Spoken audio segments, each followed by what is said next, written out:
Mi madre echó a mi hija de 8 años porque se negaba a hacer tareas pesadas mientras los hijos de mi hermana se burlaban de ella y la insultaban. Mamá gritaba, los niños perezosos no merecen refugio. Mi hija se rió y desapareció durante horas. Mi hermana finalmente me llamó y me preguntó, ¿está tu hija contigo? No la he visto en todo el día. Grité, ¿y en el trabajo? ¿Cómo que está desaparecida?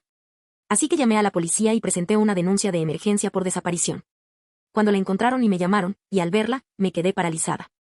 Nunca pensé que escribiría esta historia, pero aquí estoy, 18 meses después, por fin lista para compartir lo que le pasó a mi familia y cómo todo cambió en un solo día. Esta es una historia sobre traición, negligencia y, en definitiva, sobre algo servido frío.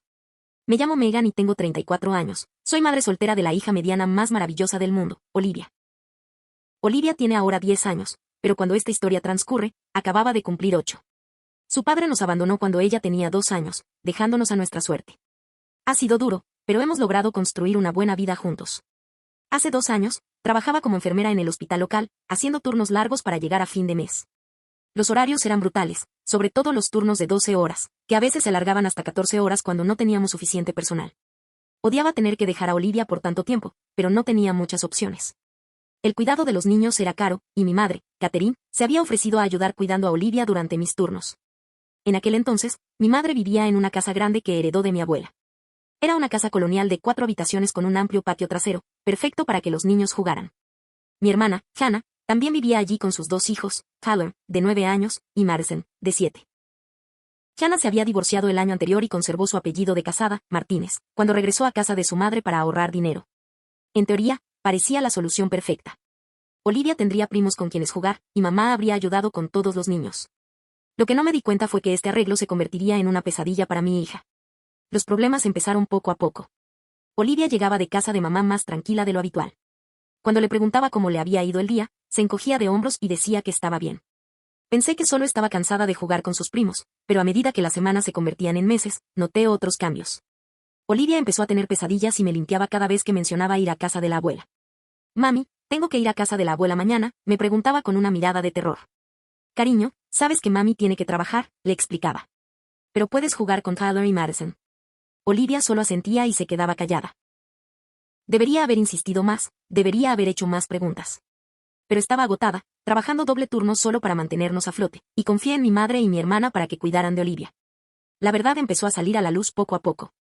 Olivia mencionó que su abuela la obligaba a hacer las tareas de los niños mayores mientras Tyler y Madison jugaban. Cuando le pregunté qué tipo de tareas hacía, Olivia mencionó cosas como aspirar toda la casa, fregar los platos y limpiar los baños. Pensé que quizá mamá solo intentaba enseñarle responsabilidad, aunque 8 años parecía muy pequeña para tareas tan pesadas. Entonces Olivia empezó a mencionar que Tyler y Madison la insultaban. Cantaban estupidez y fealdad, susurró una noche mientras la arropaba. Tyler dijo que ya no soy parte de la familia porque mi papá se fue. Me hirvió la sangre. Llamé a Hannah a la mañana siguiente, pero no le dio importancia. Los niños son niños, Megan. Solo están jugando. Olivia necesita endurecerse. Jugando, exclamé. La están acosando. Estás siendo dramática, dijo Hannah. Quizás si Olivia no fuera tan sensible, se sentaría mejor. Debería haber sacado a Olivia de esa casa en ese mismo instante. Debería haber encontrado otra solución, aunque eso significara morir por el cuidado de mi hijo. Pero no lo hice. Estaba cansada, estresada y convencida de que las cosas mejorarían. No tenía ni idea de cuánto empeorarían. El punto de inflexión llegó un martes de marzo. Había cogido un turno extra en el hospital porque una de nuestras enfermeras había llamado y estaba enferma. Significaba que trabajaría de 7 a 19, pero el pago de horas extras me ayudaría a pagar la próxima fiesta de cumpleaños de Olivia. La dejé en casa de mamá a las 6:30 y le di un abrazo extra largo. Sé buena con la abuela, le dije, besándola en la frente. Lo haré, mami, respondió Olivia, pero parecía asustada. Pasé todo el día corriendo entre pacientes, atendiendo emergencias e intentando atender las constantes demandas del hospital. Alrededor de las 3 de la tarde, recibí un breve mensaje de mamá, Olivia está bien. No te preocupes por llamar. Me pareció muy tierno que la consideraran parte de mi apretada agenda. A las 6 de la tarde, durante mi hora de cena, intenté llamar para ver cómo estaba Olivia, pero nadie contestó. Supuse que probablemente estaban cenando o que los niños estaban jugando afuera. Le envié un mensaje, ¿cómo está Olivia? Espero que esté bien. No hubo respuesta. A las 6 de la tarde, empecé a preocuparme. Volví a llamar, y esta vez contestó Hannah. Hola, Megan, dijo, y algo en su voz me revolvió el estómago. Hola, Jess. ¿Cómo está Olivia? ¿Puedo hablar con ella? Hubo una pausa. De hecho, estaba a punto de llamarte. ¿Está Olivia contigo? ¿Cómo que está conmigo? Estoy en el trabajo. La dejé en casa de mamá esta mañana. Bueno, no está. La verdad es que no la he visto en todo el día. El teléfono se me resbaló de la mano y cayó al suelo. Otras enfermeras de la sala de descanso levantaron la vista, preocupadas. Me apresuré a contestar el teléfono. ¿Cómo que no la has visto en todo el día? ¿Dónde está? Pon a mamá al teléfono. Mamá no está. Fue a su club de lectura sobre las 7. Megan, ¿cuándo hablaste con Olivia por última vez? No he hablado con ella desde que la dejé esta mañana. Hannah, ¿dónde está mi hija? No lo sé. Pensé que había estado con mamá todo el día, pero cuando llegué del trabajo, mamá se estaba preparando para irse en lugar de que Olivia se hubiera ido hacía horas. Me temblaban tanto las manos que apenas podía sostener el teléfono. ¿Izquierda? ¿Cómo que izquierda? Tiene 8 años. Mira, seguro que está bien. Quizás fue a casa de una amiga o voy a llamar a la policía. Dije, colgando antes de que Hannah pudiera decir nada más. Corrí a hablar con mi supervisor y le expliqué la situación. Ella autorizó inmediatamente mi salida y subí a casa mientras llamaba al 911. El operador fue tranquilo y profesional, y me pidió la descripción de Olivia, que llevaba puesto y cuando la vieron por última vez. Necesito presentar una denuncia de emergencia por desaparición. Dije con la voz entrecortada. Mi hija de 8 años ha desaparecido. Para cuando llegué a la comisaría, apenas podía contenerme. La detective Harper, una mujer amable de cabello canoso y mirada tierna, me tomó declaración. Le di una foto reciente de Olivia, le describí su ropa y le di todos los detalles que recordaba sobre cómo la dejé esa mañana. Vamos a encontrarla. El detective Harper me lo aseguró. Estamos activando una alerta ámbar y movilizando equipos de búsqueda. ¿Se te ocurre algún lugar al que Olivia podría ir? ¿Amigos, familiares, lugares favoritos? Me di vueltas en la cabeza. Olivia era tímida y aún no tenía muchos amigos. Nos habíamos mudado a este pueblo hacía solo un año por mi trabajo en el hospital. Conocía nuestro barrio, pero ¿a dónde iría una niña de 8 años cuando estaba asustada y sola? Las siguientes horas fueron las más largas de mi vida. Me senté en mi coche frente a la casa de mamá, esperando noticias. Los coches patrulla iban y venían, y pude ver a los agentes interrogando a mamá y a Hannah. Los vecinos se habían unido a la búsqueda, caminando por el parque local y llamando a Olivia. A las 21:47 sonó mi teléfono. La voz del detective Harper era suave pero seria. Megan, encontramos a Olivia. Está a salvo, pero está en el hospital. Necesitamos que vengas enseguida. ¿El hospital? ¿Está herida? ¿Qué pasó? Ven rápido. Te lo explicaremos todo cuando llegues. Superé todos los límites de velocidad para llegar al hospital. Cuando llegué, me esperaba el detective Harper con una trabajadora social llamada la señora Ramírez. Me llevaron a una habitación privada en la sala de pediatría. Antes de ver a Olivia, necesitamos prepararte, dijo el detective Harper. Está bien físicamente, pero ha pasado por una experiencia traumática. La encontraron escondida en un cobertizo abandonado a unos 3 kilómetros de la casa de tu madre. Lleva allí desde las 10 de la mañana, aproximadamente. 10 a.m. Hace 11 horas. Megan, dijo la señora Ramírez con suavidad, Olivia nos ha contado cosas muy preocupantes sobre lo que sucedió hoy en casa de tu madre. Necesitamos hablar de esto antes de que la veas. Me llevaron a una pequeña sala de conferencias y cerraron la puerta. Lo que me dijeron a continuación me heló la sangre. Según la declaración de Olivia, esa mañana había comenzado como cualquier otra. Mamá había preparado el desayuno para Hannah y Madison, pero le dijo a Olivia que tenía que esperar hasta que terminara sus tareas matutinas. Estas incluían fregar el suelo de la cocina a gatas, limpiar los 3 baños y lavar 2 cargas de ropa. Mientras Olivia trabajaba, Tyler y Madison jugaban videojuegos y veían la televisión. Empezaron a burlarse de ella, llamándola Cenicienta y la criada. Cuando Olivia le preguntó si podía desayunar, Tyler le dijo que los sirvientes comen después que los demás. Madison, aparentemente siguiendo el ejemplo de su hermano, empezó a llamar a Olivia la chica de la basura y le dijo que olía mal. Cuando Olivia empezó a llorar, Tyler le dijo que dejara de portarse como una niña y que tal vez su papá se había ido porque era demasiado pesada. Olivia había ido a buscar a su mamá, que estaba leyendo en la sala. Le dijo a mamá que Tyler y Madison se portaban mal y le pidió que desayunara. Según Olivia, mamá se enojó y le dijo que Olivia estaba causando problemas y que debía dejar de ser dramática. Tus primos solo están jugando, supuestamente había dicho mamá. Quizás si terminaras tus tareas más rápido, también tendrías tiempo para jugar. Pero la situación empeoró cuando Olivia se negó a limpiar el garaje. Al parecer, mamá le había dado una lista de tareas que incluía organizar todas las herramientas, barrer el piso y mover cajas pesadas. Olivia, agotada y hambrienta, dijo que no podía levantar las cajas. Fue entonces cuando mamá explotó. Los niños perezosos no merecen un techo. Mamá había gritado, según el relato de Olivia. Si no puedes con tu parte, puedes buscar otro lugar donde vivir. Mamá entonces agarró a Olivia del brazo, la arrastró hasta la puerta principal y la empujó afuera, cerrando la puerta con llave. Tyler y Madison observaban desde la ventana, riendo y haciendo muecas a Olivia, que lloraba en el porche. Olivia tocó la puerta, rogando que la dejaran entrar, pero su madre gritó desde el otro lado que podía volver cuando estuviera lista para ser útil. Olivia esperó en el porche más de una hora, pero nadie vino a abrirla. Asustada, hambrienta y sola, Olivia se alejó de la casa. Recordó haber visto un viejo cobertizo detrás de unos árboles durante paseos anteriores por el vecindario, y allí se había escondido. Había estado allí durante 11 horas, con miedo de salir, miedo de volver a casa de mamá y sin saber cómo contactarme en el trabajo. Mientras la Detective Harper y la señora Ramírez me contaban esta historia, sentí que iba a vomitar. Mi inocente y dulce niñita había sido tratada como una sirvienta, maltratada emocionalmente y luego, literalmente, expulsada de casa por mi propia madre. La mujer en quien confié para cuidar de Olivia la había traumatizado de la peor manera posible. ¿Puedo verla ya?, pregunté con una voz apenas susurrante. Me llevaron a la habitación de Olivia. Cuando entré y la vi tumbada en la cama del hospital, tan pequeña y frágil, me quedé paralizada. Llevaba una bata de hospital, y su ropa estaba en una bolsa cercana, sucia y rota tras el día escondida en el cobertizo. Tenía la cara surcada de lágrimas secas y arañazos en los brazos por meterse apretadamente en el pequeño cobertizo. Pero fueron sus ojos los que me rompieron el corazón. Estaban vacíos, huecos, como si algo dentro de ella hubiera muerto. Cuando me vio, no corrió a mis brazos como solía hacerlo. Simplemente me miró con una expresión de derrota absoluta. «Mami», susurró. «Lo siento, me porté mal. Lo perdí». Corrí a su lado y la abracé con todas mis fuerzas. «No te portaste mal, cariño. No hiciste nada malo. Nada. Mamá lo siente muchísimo». Olivia se aferró a mí y empezó a sollozar. La abuela dijo que era perezosa. Tyler dijo que papá se fue porque soy pesada. Intenté ser buena, mami. Me esforcé mucho. Eres buena, Olivia. Eres perfecta. No es tu culpa. Nos abrazamos y lloramos hasta quedar exhaustos. El médico entró a revisar a Olivia y confirmó que estaba deshidratada y tenía algunos cortes y moretones leves, pero que por lo demás estaba bien. El trauma psicológico, sin embargo, fue otra historia. La señora Ramírez explicó que los servicios de protección infantil tendrían que investigar el incidente. Si bien no sospechaban de mí, debían garantizar la seguridad de Olivia y documentar lo sucedido.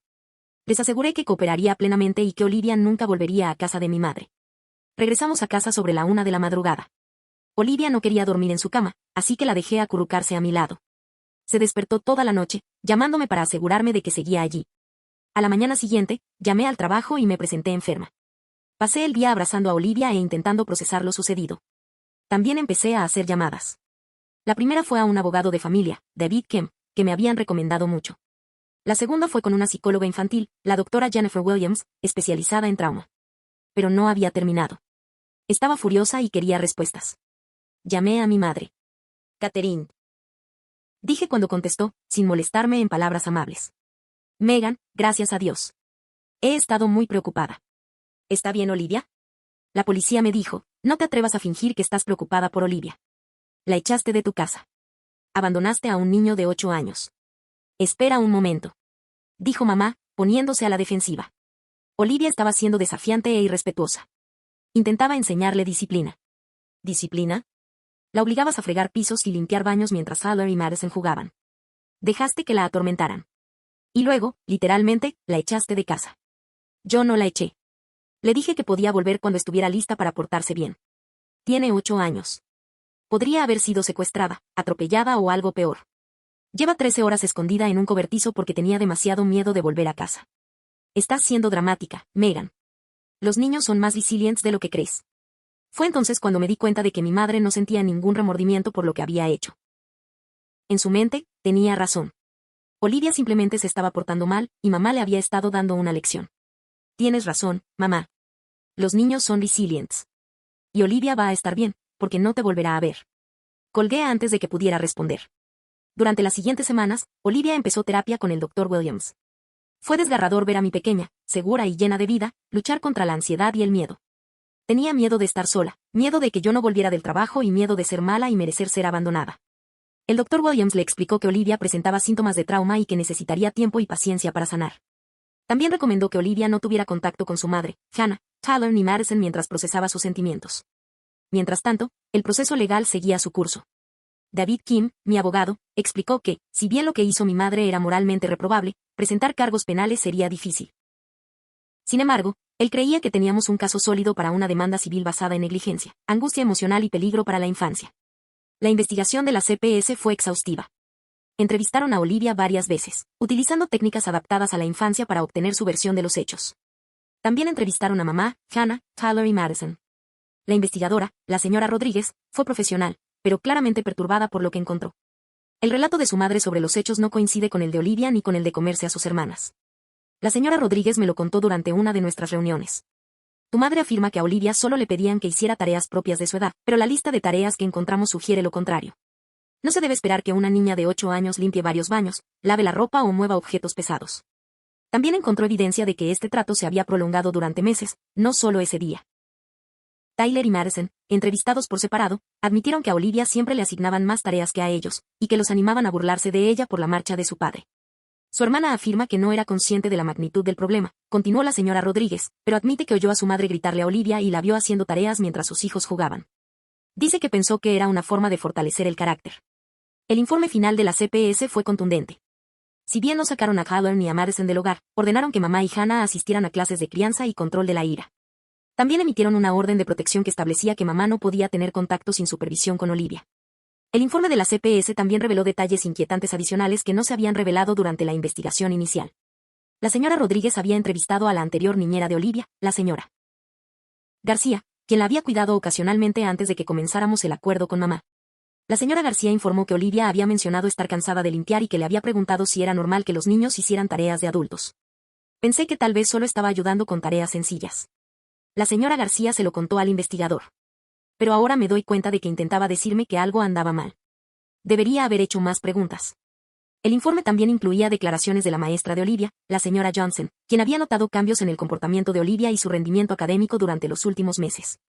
Olivia se había vuelto retraída, se dormía con frecuencia en clase y sus calificaciones habían bajado de A a C y D. Olivia solía ser una de mis alumnas más participativas, le había contado la señora Johnson a CPS. Alrededor de noviembre, empezó a parecer agotada y distraída. Cuando le preguntaba si todo estaba bien en casa, simplemente asentía y cambiaba de tema. Me di cuenta de que a menudo tenía hambre y pedía bocadillos extra durante las fiestas de clase. Este detalle me golpeó como un puñetazo en el estómago. Mi hija había empezado mientras yo creía que la alimentaban y la cuidaban.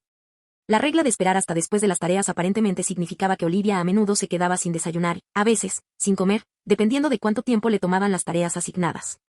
La investigación también reveló que mamá les había estado contando. Había estado presentando a Olivia como consentida, exigente e irrespetuosa, sentando las bases para justificar su trato. Varios familiares habían empezado a evitar a Olivia en las reuniones familiares porque creían en las mentiras de mamá. Mi prima Rachel me llamó después de que se supiera el informe de la CPS en la familia. Megan, te debo una enorme disculpa, dijo llorando. Mamá les contó a todos que Olivia se estaba portando mal y era irrespetuosa. Dijo que le estabas criando sin disciplina y que Olivia era grosera con Tyler y Madison. De hecho, evité hablar con Olivia en Navidad porque pensaba que era una niña problemática. ¿Te dijo que Olivia era el problema?, pregunté, incrédulo. Dijo que Olivia estaba celosa de Tyler y Madison y que intentaba meterlos en problemas mintiendo sobre que la molestaban. Hizo que pareciera que Olivia era la acosadora, no la víctima. Me siento fatal sabiendo que le creí. Rachel no fue la única. Mamá había envenenado sistemáticamente a su familia en contra de Olivia durante meses, asegurándose de que si alguna vez Olivia intentaba pedir ayuda, la tacharían de alborotadora. Era un nivel de manipulación casi sociopático. La evaluación psicológica que formó parte de la investigación de la Fiscalía fue igualmente reveladora. La doctora Patricia Stevens, psicóloga forense, evaluó tanto a Olivia como la dinámica familiar. Su informe indicó que Olivia mostraba claros signos de trauma complejo, como hipervigilancia, desregulación emocional y síntomas compatibles con abuso psicológico continuo. Pero la evaluación de la doctora Stevens a mamá fue lo que realmente me abrió los ojos. El informe indica que la señora Catherine Thompson presentaba rasgos compatibles con el trastorno narcisista de la personalidad. Muestra un patrón de autopercepción grandiosa, falta de empatía y una tendencia a explotar las relaciones para obtener beneficios personales. Su trato con Olivia parece estar motivado por la necesidad de mantener el control y la dominación, más que por una preocupación genuina por la disciplina o la formación del carácter. La evaluación indicó que la madre no mostró ningún remordimiento genuino por sus acciones y eludió constantemente la responsabilidad. Al preguntarle sobre el estado emocional de Olivia, la principal preocupación de la señora Thompson fue cómo la situación afectaba su reputación, más que el bienestar de la niña, escribió el Dr. Stevens. La evaluación de Hannah fue algo diferente, pero igualmente inquietante. La señora Hannah Martínez muestra conductas facilitadoras y parece haber sacrificado el bienestar de su sobrina para mantener su propia comodidad, según el informe. Admite haber presenciado un trato inapropiado, pero argumentó que no le corresponde interferir en las decisiones de crianza de su madre. El Dr. Stevens señaló que la principal motivación de Hannah parecía ser asegurar que sus propios hijos no sufrieran el mismo trato. La señora Martínez parece haber tomado la decisión consciente de permitir que Olivia cargara con las excesivas responsabilidades domésticas para proteger a sus propios hijos de expectativas similares. Pero yo quería más que un simple tirón de orejas. Quería que comprendieran todas las consecuencias de sus actos. Durante este periodo, también aprendí más sobre lo que Olivia había sufrido a través de sus sesiones de terapia. El Dr. Williams usó terapia de juego y arteterapia para ayudar a Olivia a expresar sentimientos que no podía expresar con palabras. Las imágenes que Olivia dibujó durante estas sesiones fueron desgarradoras. Un dibujo mostraba la figura de una niña fregando el suelo mientras otros dos niños jugaban videojuegos al fondo. Otro mostraba a la misma niña parada frente a una casa con lágrimas en los ojos, mientras las caras en las ventanas señalaban y reían. Pero el dibujo más devastador fue cuando Olivia tituló el cobertizo. Mostraba una diminuta figura acurrucada en un espacio oscuro rodeado de sombras aterradoras. Cuando el Dr. Williams le pidió a Olivia que le contara sobre la imagen, Olivia dijo, «Aquí es donde iba cuando ya nadie me quería». «¿Cómo te sentiste en el cobertizo?», le había preguntado el Dr. Williams con dulzura. Olivia respondió asustada y hambrienta, pero también invisible. Nadie podía verme ni enojarse conmigo.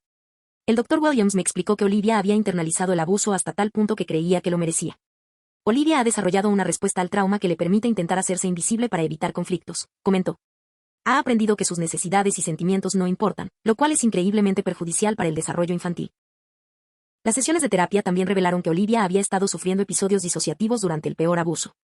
A veces, cuando la abuela gritaba furiosa, yo fingía estar en otro lugar, le contó Olivia al Dr. Williams. Pensaba en estar en el parque con mamá, y entonces ya no podía oír sus malas palabras. Aprender sobre estos mecanismos de afrontamiento me rompió el corazón de nuevo. Mi hija de 8 años había desarrollado mecanismos de defensa psicológicos típicos de adultos con antecedentes de traumas graves. Por aquella época, también empecé a recibir presiones de otros familiares para que lo dejara pasar y siguiera adelante por el bien de la unidad familiar. Mi tío Tom me llamó una noche con lo que, sin duda, creía que era un consejo sabio. Megan, sé que Catherine cometió errores, pero está envejeciendo y dijo que, a su manera, tal vez sea hora de perdonar y olvidar. Olivia parece estar bien ahora. Tío Tom, ¿perdonarías y olvidarías si alguien echara a tu gran noticia de su casa y la dejara escondida en un cobertizo durante 11 horas? Pregunté, refiriéndome a Madison, la hija de Hannah. Bueno, eso es diferente. No, no es diferente. Es exactamente lo mismo. Olivia merece la misma protección y amor que Madison. Que mamá sea mayor no justifica el maltrato infantil, pero piensa en la familia, Megan. Esta demanda nos está destrozando a todos. La familia quedó destrozada en el momento en que mi madre decidió abusar de mi hija. Solo me aseguro de que esa decisión tenga consecuencias. Estas conversaciones me hicieron darme cuenta de lo profundamente arraigada que estaba la disfunción familiar. Les preocupaba más mantener la apariencia de armonía familiar que proteger realmente a los niños. Esto reforzó mi decisión de mantener a Olivia alejada de todos ellos. Mientras tanto, el proceso de sanación de Olivia era continuo y complicado. Algunos días parecía la misma de antes, riendo y jugando sin preocupaciones. Otros días, retrocedía y se volvía apegada y temerosa. El trauma la había cambiado radicalmente, y tuve que aprender a criar a una niña que había pasado por algo que no podía comprender del todo. Una noche particularmente difícil, Olivia sufrió una crisis nerviosa cuando le pedí que limpiara su habitación. Empezó a hiperventilar y a llorar, diciendo que lamentaba su pereza y que lo haría mejor. Limpiaré toda la casa, mami, dijo. Por favor, no me hagas ir. Seré buena, lo prometo. Me tomó 20 minutos calmarla y ayudarla a entender que las tareas normales de la infancia eran diferentes a las que experimentaba en casa de su madre. La doctora Williams me había advertido que las situaciones cotidianas podían desencadenar la respuesta traumática de Olivia, pero verlo ocurrir fue devastador. También tuve que lidiar con mis propios sentimientos de culpa y rabia. Había noches en las que no podía dormir, repasando cada conversación con mi madre, buscando señales que no había visto. Empecé a ver a un terapeuta, el Dr. McCutcheon, para que me ayudara a procesar el trauma de la situación. Estás experimentando un trauma secundario, explicó el Dr. Chen. Cuando un ser querido sufre un daño grave, especialmente tu hijo, se genera una respuesta traumática propia. No solo estás lidiando con la sanación de Olivia, sino también con tus propios sentimientos de impotencia y traición. El Dr. Chen me ayudó a comprender que mi ira no solo era normal, sino necesaria. Tu ira te protege, dijo. Es la forma en que tu mente se asegura de que esto no vuelva a suceder. La clave es canalizar esa ira hacia acciones positivas en lugar de dejar que te consuma. El proceso legal también me estaba pasando factura. Se programaron declaraciones y tuve que eliminar toda la pesadilla. Mientras tanto, los abogados hacían preguntas detalladas sobre cada aspecto del abuso de Olivia. El abogado de mamá fue particularmente agresivo, intentando pintarme como una madre sobreprotectora que exageraba el trauma de Olivia para obtener ganancias económicas. No es cierto, señora Williams, que los niños suelen exagerar cuando buscan atención, preguntó el abogado de mamá durante mi declaración. Olivia no buscaba atención, respondí con firmeza. Buscaba seguridad. Y en lugar de encontrarla con su abuela, se encontró con abuso. ¿Pero no crees que presentar esta demanda le está enseñando a Olivia que debería culpar a otros de sus problemas en lugar de asumir la responsabilidad? David Kim protestó antes de que pudiera responder, pero la pregunta reveló la estrategia de la defensa. Iban a argumentar que responsabilizar a mamá era perjudicial para el desarrollo personal de Olivia. Durante su declaración, mamá reveló su verdadera naturaleza. Cuando le preguntaron sobre el día que pateó a Olivia, no mostró ningún remordimiento. Olivia se mostró desafiante e irrespetuosa, afirmó. Le dije que los niños perezosos no merecen un techo porque intentaba motivarla a trabajar más.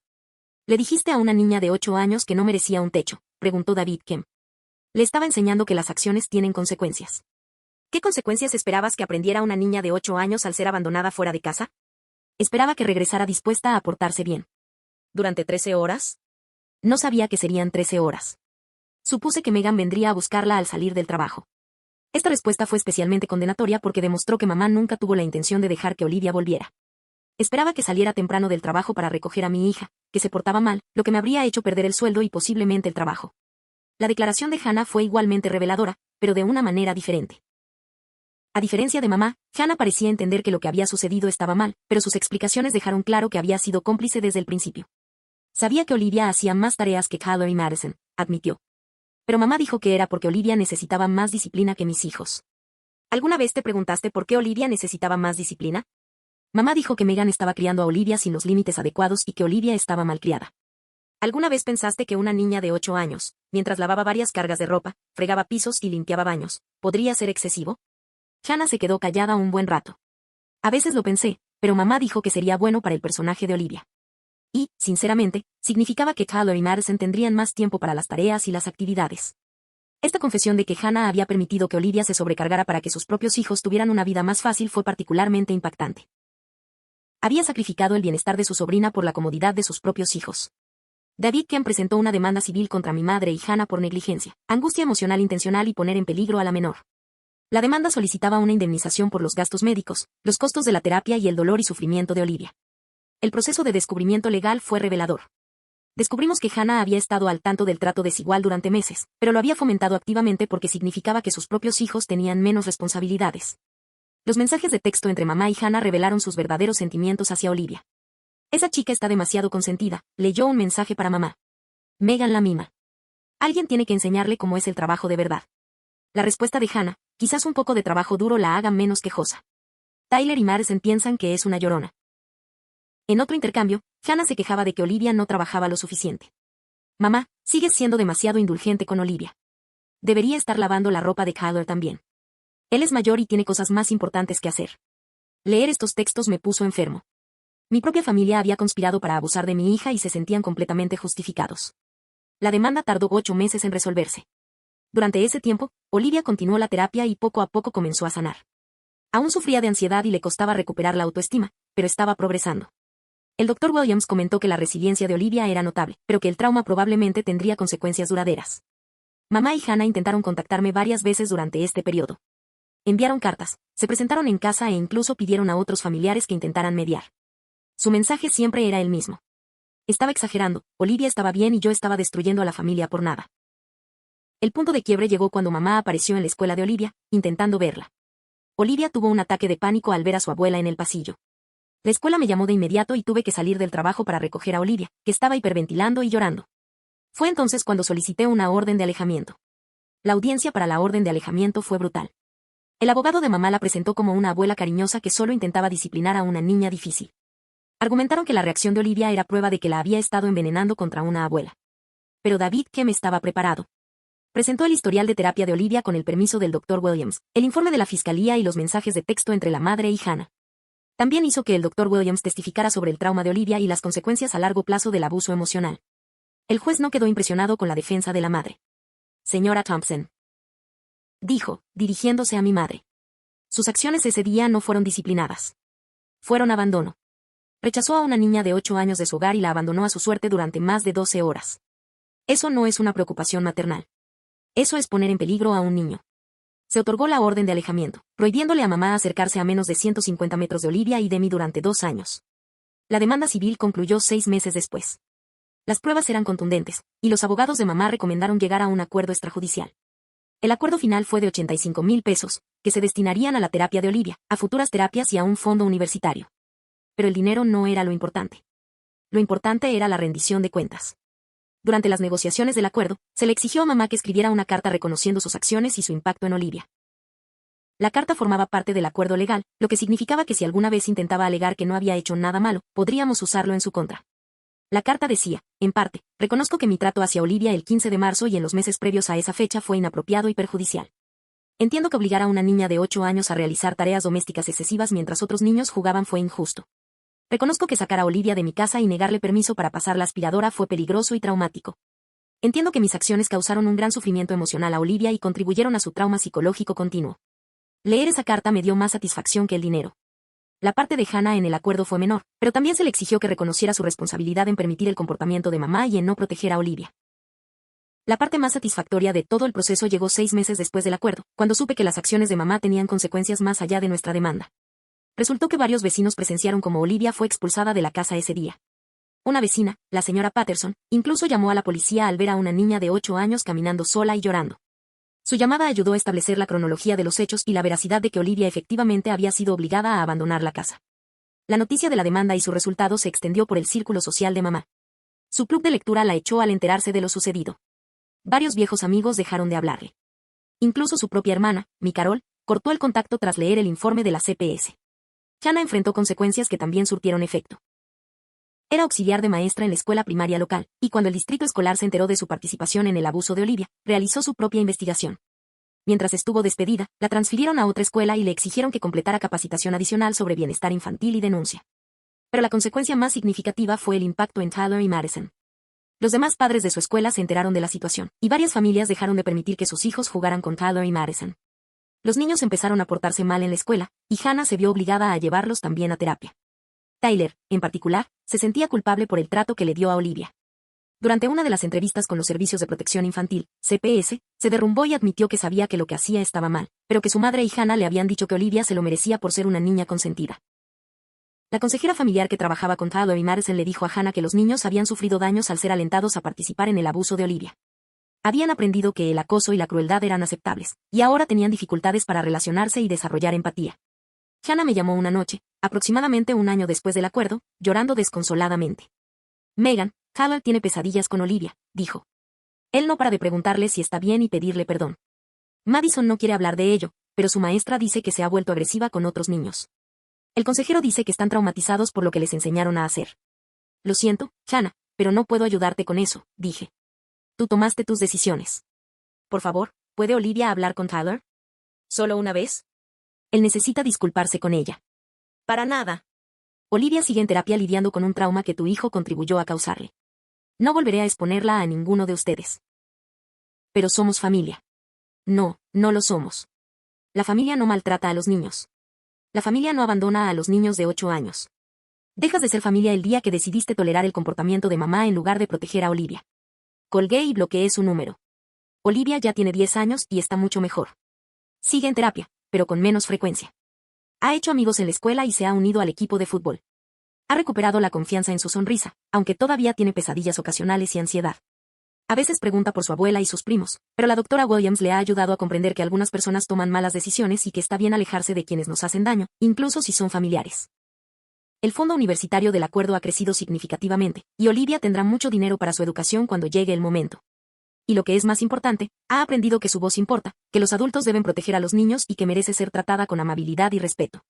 En cuanto a mamá y Hannah, me entero de sus novedades ocasionalmente a través de conocidos en común. La salud de mamá ha empeorado y se encuentra cada vez más aislada. Hannah lucha como madre soltera con 2 hijos con problemas en su círculo de apoyo. Una parte de mí siente lástima por ellos, pero sobre todo siento alivio de que Olivia esté a salvo y prosperando.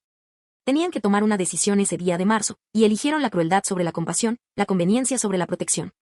Eligieron sacrificar el bienestar de Olivia por su propio y retorcido sentido de la justicia. La última vez que alguien me sugirió perdonar y olvidar por el bien de la unidad familiar, les dije exactamente lo que pensaba. La familia no termina con la sangre, ni empieza con ella. La verdadera familia se protege mutuamente, especialmente a los miembros más vulnerables. Mi madre y mi hermana demostraron que no son la familia de Olivia cuando decidieron abusar de ella en lugar de amarla. Olivia y yo hemos formado nuestra propia familia. Tenemos amigos que nos quieren y nos apoyan, vecinos que nos cuidan y nos apoyamos mutuamente. No necesitamos gente en nuestras vidas que piense que una niña de 8 años merece ser tratada como una sirvienta y luego abandonada cuando no puede cumplir con sus estándares imposibles. A veces me pregunto si debería haber visto las señales antes, si debería haber protegido mejor a Olivia desde el principio. El Dr. Williams me asegura que no soy responsable de las acciones de mi madre, pero la culpa aún persiste.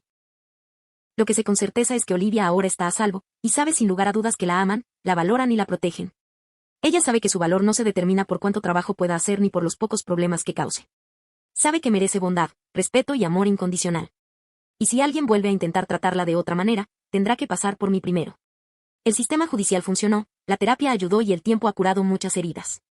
Pero la victoria más importante es que Olivia sabe que importa y nunca más tendrá que preguntarse si merece refugio, amor y protección. Porque sí los merece. Todos los niños lo hacen. Y quien piense lo contrario puede aprender esa lección a las malas, como mi madre y mi hermana.